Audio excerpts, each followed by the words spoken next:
Hello and welcome to the first test of our Kyosho Audi R8 LMS Mini Z from RC Empire. And I know this has been a long time coming, but we finally got the basic setup of our track with a nice smooth-ish surface, and we can start a bit of basic testing. So what we've got here is the Kyosho Mini Z rear wheel drive Audi R8 that you saw us unboxing in the last few episodes. What you can also see is that we start off in the training mode as you saw last time, and you can see that in training mode it's quite manageable. It's got a nice good speed to it, which just helps you get a hang of the car a lot better.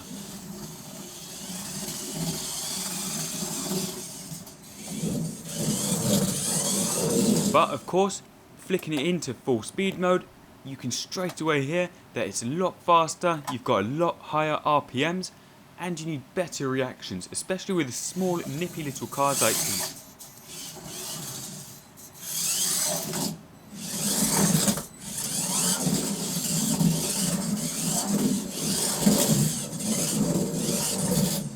However, let's put the body on and see how it goes.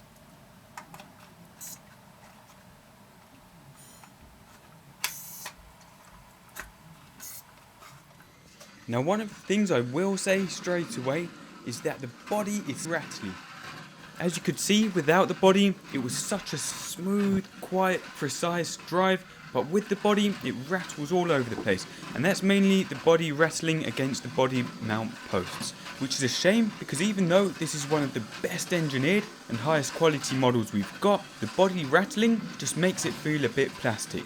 So what we're going to do is put a little bit of tape or foam or some sort of padding around the body mount post just to stop it rattling around. And that should 100% improve the driving experience of this model.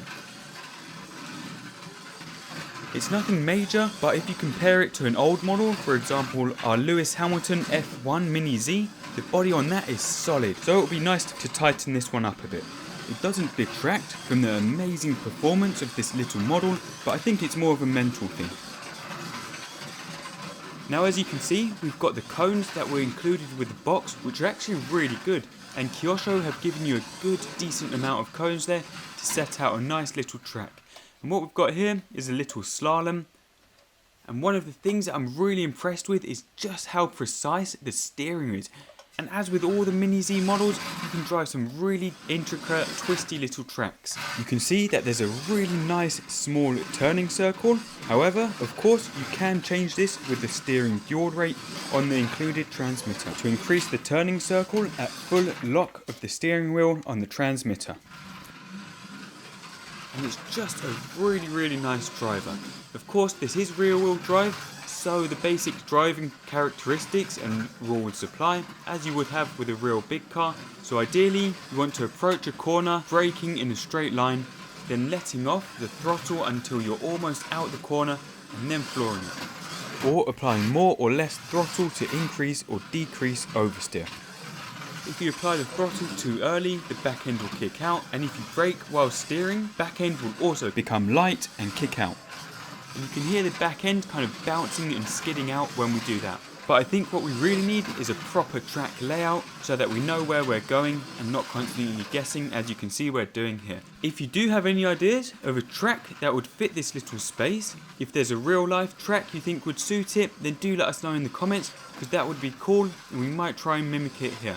Now, as we mentioned in the unboxing video, the great thing with the Mini Z models is that you don't need a lot of space at all to enjoy them. We've been using this for hours in this tiny little amount of space, and we've been loving it.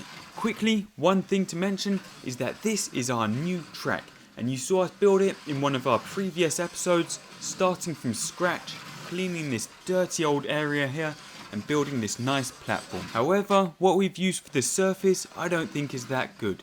These green boards here are underlay, so you would normally lay them underneath floorboards or tiles, but they're actually fibrous, so they're like squashed together pulp, and this gives us a few problems. Number one, the fibres get stuck on the tyre and lose traction, which is particularly bad on the rear wheel drive model, and number two, As the fibres pull off the underlay surface, they get stuck in the gears and all over the car. So I don't think it's that great of a surface. What we really need are some proper foam tiles, which will give us a lot better grip and a lot smoother ride as well, with better steering. Another thing to mention is that the tyres we're running here are pretty much brand new and do need a little bit of bedding in, because they've still got a lip around the side of them that seems like it's making contact with the floor more than the rest of the tyre. But once that's worn away, we should have even more traction. But that's it. I hope you've enjoyed this really quick little first look at the Kyosho LMS Audi Mini Z model.